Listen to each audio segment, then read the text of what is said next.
আসসালামু আলাইকুম। কিসের আসসালামু আলাইকুম?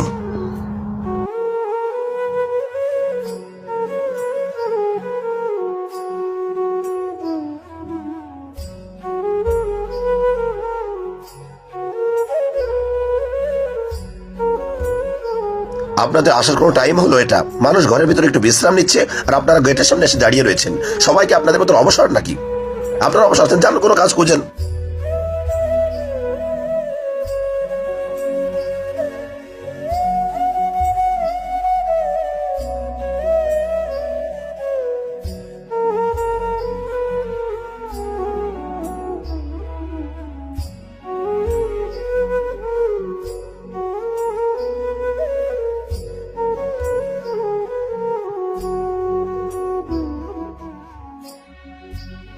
নিশ্চয়ই আল্লাহ ধৈর্যশীলদের সাথে আছেন।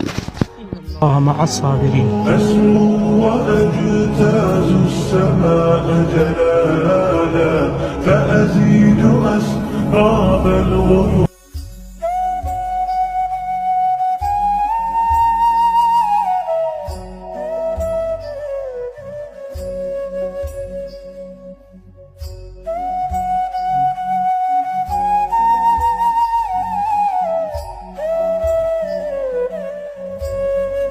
আমির সাহেব, আপনি কেন তার কথার জবাব দিলেন না?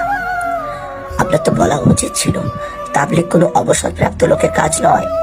পুরো পাকিস্তানে আপনার 22টা রেস্টুরেন্ট রয়েছে, আপনার বড় একটি ফ্যাক্টরি রয়েছে। দানিয়াল ভাই সম্পর্কে বলতেন সে একজন পুলিশের সার্জেন্ট। আপনাকে বলা উচিত ছিল যে তাবলিগ অবসরপ্রাপ্ত লোকের কাজ নয়। ফরহান ভাই, টাকা পয়সা দিয়ে যদি তাকে ইমপ্রেস করতাম তাহলে হয়তো তার দিলের মধ্যে দিনের মোহাব্বত পয়দা হতো না। আর টাকা পয়সা দিয়ে কেন ইমপ্রেস করবো? এগুলো তো এখানেই থেকে যাবে। সে আমাদেরকে ধাক্কা দিয়েছে, কথা শুনিয়েছে, আমরা ধৈর্য ধরছি আল্লাহর সন্তুষ্টির জন্যে। হয়তো আমাদের এই ধৈর্য তাকে কবুল করে নিবে এবং তাকে মসজিদে নিয়ে আসবে। ঠিকই বলেছেন আমির সাহেব, আপনার এই ধৈর্য আমাকে অক্ষম করে আমাকে মসজিদে নিয়ে এসেছে। আপনাদেরকে আমি ধাক্কা মেরেছি, তাড়িয়ে দিয়েছি, তারপর আমি ভাবতেছিলাম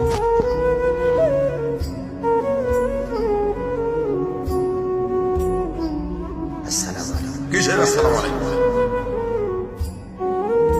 আপনাদের আসার কোনো টাইম হলো এটা? মানুষ ঘরের ভিতরে একটু বিশ্রাম নিচ্ছে আর আপনারা গেটের সামনে এসে দাঁড়িয়ে রয়েছে।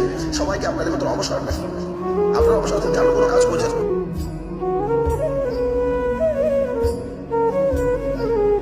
সব থেকে আরেক লোক আপনারা যাদের ঘুম খেয়ে দিয়ে কাজ না।